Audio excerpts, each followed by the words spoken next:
Hi hello എല്ലാവർക്കും നമസ്കാരം. താടിക്കാരൻ്റെയും ടീച്ചറുടെയും പുതിയൊരു വീഡിയോയിലേക്ക് എല്ലാവർക്കും സ്വാഗതം.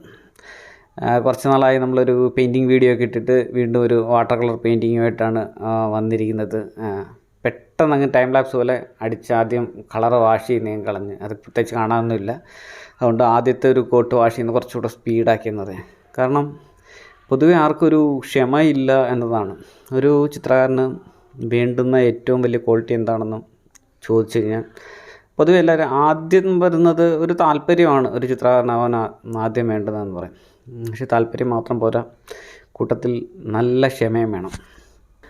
അപ്പോൾ ഇതൊരു 13 മിനിറ്റുള്ള വീഡിയോ ആണ്. അപ്പം നല്ല ക്ഷമയോടെ സ്കിപ്പ് ചെയ്യാതെ എല്ലാവരും വീഡിയോ കാണുക, കണ്ടിട്ട് അഭിപ്രായമൊക്കെ പറയുക.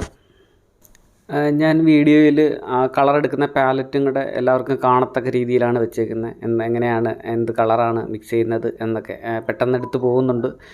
എങ്കിൽ പോലും ശ്രദ്ധിച്ചാൽ കാണാൻ പറ്റുമായിരിക്കും ഏതൊക്കെ കളറാണ് എടുക്കുന്നത്. അതിനു വേണ്ടിയാണ് പാലറ്റും കൂടെ കാണുന്ന രീതിയിൽ വെച്ചത്. പിന്നെ ഇത്തരം പെയിൻറ്റിങ്ങുകളൊക്കെ ചെയ്യുന്നത് കൊണ്ട് എന്താണ് നമുക്ക് ഗുണം എന്നൊരു ഇതുണ്ട്. പൊതുവെ പോർട്രേറ്റുകളല്ലാതെ ശരിക്കും പറഞ്ഞാൽ പഠിച്ചു വരുന്ന അതല്ല വാട്ടർ കളർ പഠിച്ചു വരുന്നവർക്ക് ഏറ്റവും നല്ലത് പോർട്രേറ്റ് ചെയ്ത് പഠിക്കുന്നതല്ല, ചെറിയ പൂക്കൾ, ഇലകൾ, ഇതേപോലെ ഫ്രൂട്ട്സ് ഇങ്ങനെയുള്ളതൊക്കെ വരച്ച് പഠിക്കുന്നതാണ് നിറങ്ങൾ പരിചയപ്പെടാൻ ഏറ്റവും എളുപ്പമുള്ളൊരു കാര്യം.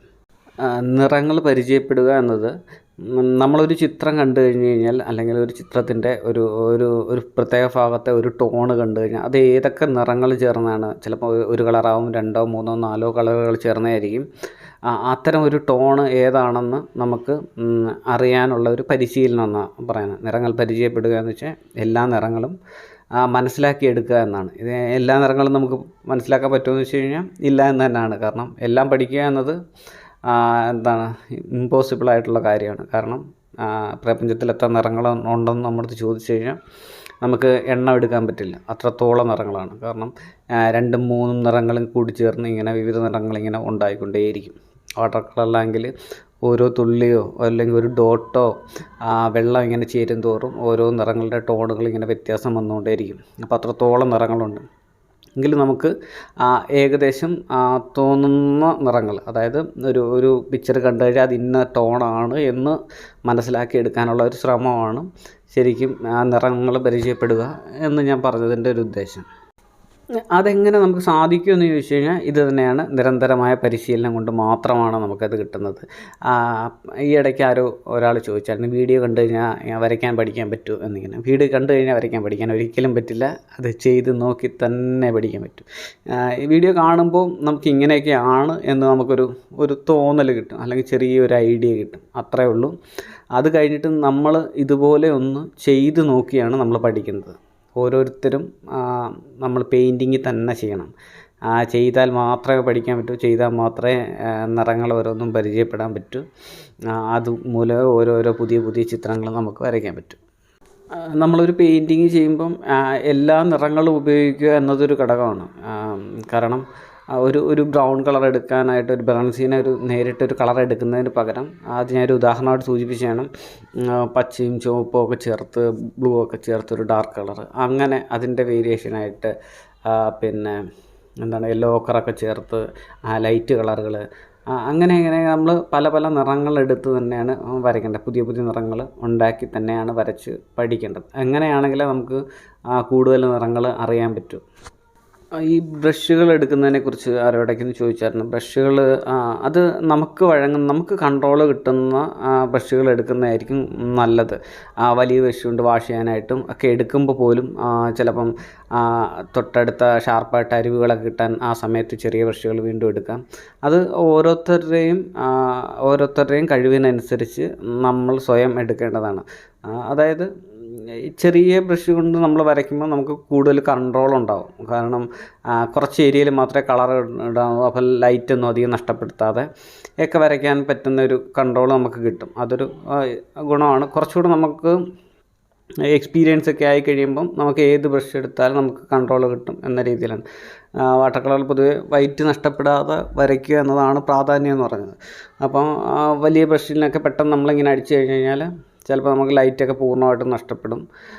പെട്ടെന്നൊക്കെ ചെയ്യുന്നതിൽ അങ്ങനെ സാധിക്കും. ഇപ്പോൾ ഇതിൽ തന്നെ ഞാൻ ലൈറ്റ് ഇടണം എന്ന് വിചാരിച്ച പലയിടത്തെ ചെറിയ ചെറിയ ലൈറ്റുകളൊക്കെ നഷ്ടപ്പെട്ടിട്ടുണ്ട്. അപ്പം അത് കാര്യമാക്കണ്ട. പിന്നെ ഒരു ചിത്രം അതുപോലെ പകർത്തണമെന്ന് നിർബന്ധമൊന്നുമില്ല. നമ്മുടെ ഭാവനയ്ക്കനുസരിച്ച് അതിനകത്ത് മാറ്റങ്ങൾ വരുത്താം. എങ്കിൽ ആ ചിത്രം പൂർണ്ണമായിട്ടും നഷ്ടപ്പെട്ടു പോകാത്ത രീതിയിലായിരിക്കണമെന്ന് മാത്രം. ഒരു പെയിൻറ്റിങ്ങിൻ്റെ ഒരു ടച്ച് കൊണ്ടുവരാൻ ശ്രമിക്കുന്നത് നല്ലതാണ്. പല പല രീതിയിലുള്ള പെയിൻറ്റിങ്ങുകളുണ്ടെങ്കിലും ചിലർക്ക് തീർച്ചയായിട്ടും ഒരു പൂർണ്ണമായിട്ടൊരു പെയിൻറ്റിങ് തോന്നിപ്പിക്കുന്ന രീതിയിൽ വരയ്ക്കാനായിരിക്കും, ചിലർക്ക് പൂർണ്ണമായിട്ട് റിയലിസ്റ്റിക് ആയിട്ട് വരയ്ക്കാനായിരിക്കും ഇഷ്ടം. ഇതിപ്പോൾ ഞാൻ എല്ലാ രീതിയും ചെയ്യാറുണ്ട്. നിങ്ങൾ പെയിൻറ്റിങ്ങിലേക്ക് ശ്രദ്ധിച്ചു കഴിഞ്ഞാൽ ഒരു കാര്യം മനസ്സിലാവും. ഞാനൊരു റെഡ് കളറുള്ള ഒരു പോർഷൻ കുറച്ച് വരച്ച് കഴിഞ്ഞ ശേഷം അത് ഉണങ്ങാനുള്ള ഒരു സമയം കൊടുക്കുന്നുണ്ട്. അത് കഴിഞ്ഞിട്ടാണ് പിന്നെ ഇലകളിലേക്ക് പോയി, അല്ലെങ്കിൽ അടുത്ത ഒരു താഴത്തെ ഭാഗത്തേക്ക് കുറച്ച് ചെയ്ത്, അങ്ങനെ പൂർണ്ണമായിട്ട് നമ്മൾ ആദ്യം ഒരു കോട്ട് പെയിൻറ്റ് വെച്ച് കഴിഞ്ഞാൽ അത് ഉണങ്ങി കഴിഞ്ഞിട്ടേ അതിൻ്റെ മുകളിൽ പെയിൻറ്റ് ചെയ്തു. അല്ലാതെ വെക്കാൻ പറ്റുന്നത് ഇത് ഉണങ്ങുന്നതിന് മുമ്പ് തന്നെ വെച്ച് കൂട്ടത്തിൽ ലയിച്ച് പോകേണ്ട കളറോ അങ്ങനെയുള്ളതൊക്കെ മാത്രം വെക്കുക. അല്ലാതെ ഇപ്പോൾ ഒരു കോട്ട് പെയിൻറ്റ് നമ്മൾ ചെയ്ത് അത് കഴിഞ്ഞ് രണ്ടാമത്തെ ലെയർ കൊടുക്കുമ്പോൾ പൂർണ്ണമായിട്ട് ഉണങ്ങുക എന്നത് വളരെ ശ്രദ്ധിക്കേണ്ട ഒരു കാര്യമാണ്. ഞാൻ കഴിഞ്ഞ കുറേ വീഡിയോകളിലൊക്കെ പറയുന്നതാണ് ഇങ്ങനെ ബേസിക്കായിട്ടുള്ള കുറേ കാര്യങ്ങൾ. അതുകൊണ്ടാണ് അതിനെക്കുറിച്ചൊന്നും കൂടുതൽ ഡീറ്റെയിൽ ആയിട്ടൊന്നും സംസാരിക്കാത്തത്.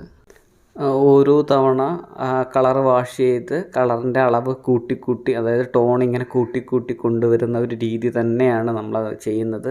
അത്തരം ഒരു രീതി തന്നെ ഫോളോ ചെയ്യണം വാട്ടർ കളറിൽ. അതായത് ഒറ്റയടിക്ക് ഒരു പെയിൻറ്റും എടുത്ത് അടിക്കാൻ പാടില്ല. അതാണ് മെയിനായിട്ട് ശ്രദ്ധിക്കേണ്ട കാര്യം. നമുക്ക് നമ്മുടെ ഒബ്ജക്റ്റിന് കളർ ഏകദേശം ആയി കഴിയുമ്പോഴത്തേന് ഡാർക്കുള്ളടുത്ത് നമുക്ക് വരച്ച് തുടങ്ങാം. ആദ്യം 1-2 തവണ വാഷ് ചെയ്യുന്ന സമയത്ത് നമുക്ക് ഷെയ്ഡൊക്കെ നമ്മുടെ സ്കെച്ചിന് ആവശ്യമുള്ള സാധനങ്ങളൊക്കെ ആണെങ്കിൽ അതൊക്കെ ഒരു ചെറിയ ഡാർക്കിൽ നമുക്ക് വരച്ചിടാം. അല്ലെങ്കിൽ പിന്നെ അടുത്ത തവണ വാഷ് ചെയ്യുമ്പോൾ അത് നഷ്ടപ്പെട്ടു പോകുമല്ലോ എന്ന് വിചാരിച്ചിട്ട് അങ്ങനെ ഉള്ളതൊക്കെ വാഷ് ചെയ്തിടാം. എന്നിട്ട് ഏറ്റവും ഡാർക്ക് കളറൊക്കെ കൊടുക്കേണ്ടത് നമുക്ക് അവസാനമായിരിക്കണം. അല്ലെങ്കിൽ നമ്മുടെ ലൈറ്റ് കളറിലേക്ക് ഇത് കലങ്ങി പിന്നീട് ഒരു വാഷ് ചെയ്യുമ്പോഴത്തേന് ഇത് കലങ്ങി ചേരാനുള്ള ഒരു സാധ്യതയുണ്ട്. അതൊക്കെ ശ്രദ്ധിക്കുക.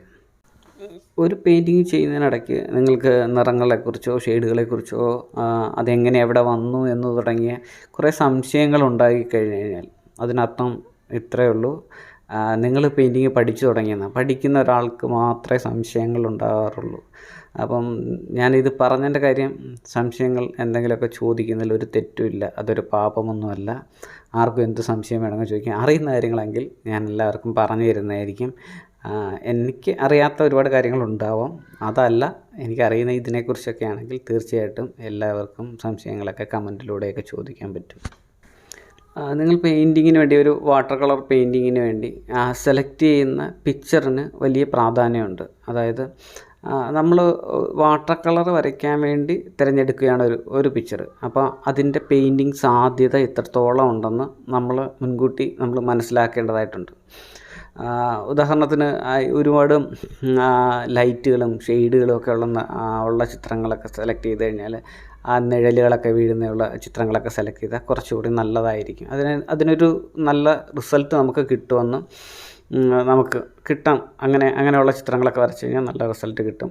ഇത് നമ്മൾ ഈ സെലക്ട് ചെയ്യുന്ന സമയത്ത് എപ്പോഴും ശ്രദ്ധിക്കേണ്ട ഒരു കാര്യമാണ്. നല്ല ചിത്രങ്ങൾ സെലക്ട് ചെയ്ത് തന്നെ വരയ്ക്കാൻ ശ്രമിക്കുക. കാരണം നമ്മൾ ഒരു ചിത്രം സെലക്ട് ചെയ്ത് വരച്ച് കഴിഞ്ഞാൽ അതിൻ്റെ ഒരു 60% ഒക്കെ നമുക്ക് തന്നെ കിട്ടിയാൽ തന്നെ ചിലപ്പോൾ നല്ല ഭംഗി തോന്നുമായിരിക്കും. അപ്പം അങ്ങനെയുള്ളത് തന്നെ നോക്കി വരയ്ക്കുക. പിന്നെ വരച്ച് പഠിക്കുന്നവർക്ക് ഒരു ഫോട്ടോ നോക്കി വരയ്ക്കുന്നതിനെക്കാട്ടിലും ഒരു പെയിൻറ്റിങ് നോക്കിയൊക്കെ തുടക്കക്കാർക്ക് ഏറ്റവും ബേസിക്കായിട്ട് വരച്ച് പഠിക്കുന്നവർക്ക് അതായിരിക്കും കുറച്ചുകൂടെ എളുപ്പം. കാരണം ഒരു പെയിൻറ്റിങ് നോക്കി കഴിഞ്ഞാൽ ആ പെയിൻറ്റിങ്ങിനകത്ത് അപ്ലൈ ചെയ്ത നിറങ്ങൾ നിങ്ങൾക്ക് കണ്ടുപിടിക്കാൻ കുറച്ചുകൂടെ ഈസി ആയിരിക്കും.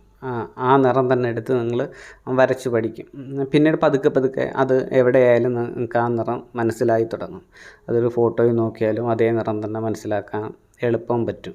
അപ്പം അതുകൊണ്ടാണ് ഒരു പെയിൻറ്റിങ്ങുകൾ നോക്കി, അതിപ്പം ലാൻഡ്സ്കേപ്പ് വരയ്ക്കുന്നവരായാലും ഇതേപോലെ ചെറിയ മോഡൽസോ ഫ്രൂട്ട്സോ ഇങ്ങനെയുള്ള സംഭവങ്ങളൊക്കെ എടുത്ത് വെച്ച് വരയ്ക്കുന്നവരായാലും പെയിൻറ്റിങ് നോക്കി ആദ്യമൊക്കെ വരയ്ക്കുന്നവർ അങ്ങനെ തന്നെ നോക്കുക. പിന്നെ നമ്മുടേതായ വരകൾ എന്ന രീതിയിൽ വരയ്ക്കുമ്പം തീർച്ചയായിട്ടും ഫോട്ടോഗ്രാഫിയും ഒക്കെ നോക്കി നമുക്ക് വരയ്ക്കാവുന്നതാണ്.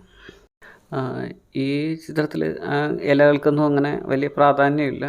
ചെറിയ ടോണൊക്കെ മാത്രം കൊടുക്കുക, എന്നിട്ട് കൂട്ടത്തിലൊരു ഷെയ്ഡും ഒക്കെ ആയിട്ട് ജസ്റ്റ് ഒന്ന് തോന്നിപ്പിക്കുന്ന രീതിയിൽ ആ നിഴലുകളൊക്കെ വീഴുന്നിടത്ത് കുറച്ച് ഡാർക്ക് കളറുകളൊക്കെ ഇട്ടൊന്ന് വരച്ചെടുക്കുക. അത്രയൊക്കെ ഉള്ളൂ ഇലയൊക്കെ വരയ്ക്കുന്നത്. ഇങ്ങനെ വളരെ ചെറിയ ബ്രഷ് കൊണ്ട് തന്നെ ഡീറ്റെയിലായിട്ട് വരയ്ക്കേണ്ടിടം ഒക്കെ വരച്ചെടുക്കുക. പിന്നെ ചെറിയ ലൈനുകളൊക്കെ ഡീറ്റെയിലായിട്ട് വരയ്ക്കുകയാണ് ചെറിയ ബ്രഷാണെങ്കിൽ വെള്ളത്തിൻ്റെ അളവ് കുറച്ചൊക്കെ തന്നെ എടുക്കുക. അല്ലെങ്കിൽ വരയ്ക്കുന്നത് നമുക്കങ്ങോട്ട് ഷാർപ്പായിട്ട് കിട്ടണമെന്നില്ല. ചെറിയ വരകളൊക്കെ വരയ്ക്കാനായിട്ട് മാത്രമാണെങ്കിലും അത് ഓരോ തവണ വരയ്ക്കുമ്പോഴും നിങ്ങൾക്ക് തന്നെ ഒരു ചെയ്ത് വരുമ്പോൾ ഓട്ടോമാറ്റിക്കലായിട്ട് നമുക്ക് സ്വയം അത് മനസ്സിലായി വരും എങ്ങനെയാണ് കളറൊക്കെ എടുക്കേണ്ടതെന്ന്. നമ്മളിതിങ്ങനെ കണ്ടിരിക്കുമ്പോൾ ചിലപ്പം മനസ്സിലാവണമെന്നില്ല. അതിങ്ങനെ ഓരോ തവണ ചെയ്യുമ്പം പതിയെ നമുക്ക് ആ ഒരു ഇത് കിട്ടിത്തുടങ്ങും. ഞാൻ ഇത്രയും വരച്ച് കഴിഞ്ഞപ്പോഴാണ് എനിക്ക് ബാക്ക്ഗ്രൗണ്ടിൻ്റെ കളർ ഇത് പോരാ എന്ന് തോന്നുന്നത്. ആ സമയത്ത് നമ്മൾ വീണ്ടും ബാക്ക്ഗ്രൗണ്ടിൽ കളർ കുറച്ച് കൂട്ടി കൊടുക്കുകയാണ്. അപ്പോൾ നമുക്ക് ഒബ്ജക്റ്റിനൊക്കെ കുറച്ച് കൂടുതൽ കളർ വന്നു കഴിഞ്ഞപ്പോഴത്തേനാണ് ആ ഒരു കളറ് മതിയായില്ല എന്ന് എനിക്ക് തോന്നിയത്. അപ്പോൾ തന്നെ അത് കൂട്ടി ഞാൻ കൊടുക്കുക. നമുക്ക് തെറ്റാണെന്ന് അല്ലെങ്കിൽ തോന്നുന്ന ആ ഒരു സമയത്ത് തെറ്റാണെന്നുള്ള അത് കുറവാണെന്ന് ആ സമയത്ത് തോന്നിക്കഴിഞ്ഞാൽ നമ്മുടെ ഓരോ തീരുമാനങ്ങളാണ് അതൊക്കെ ശരിക്കും. തോന്നിക്കഴിഞ്ഞാൽ തീർച്ചയായിട്ടും അപ്പം തന്നെ നമ്മൾ തിരുത്താൻ അല്ലെങ്കിൽ അത് ആവശ്യമുള്ള കളറ് വീണ്ടും കൊടുക്കാൻ വേണ്ടി ശ്രമിക്കണം.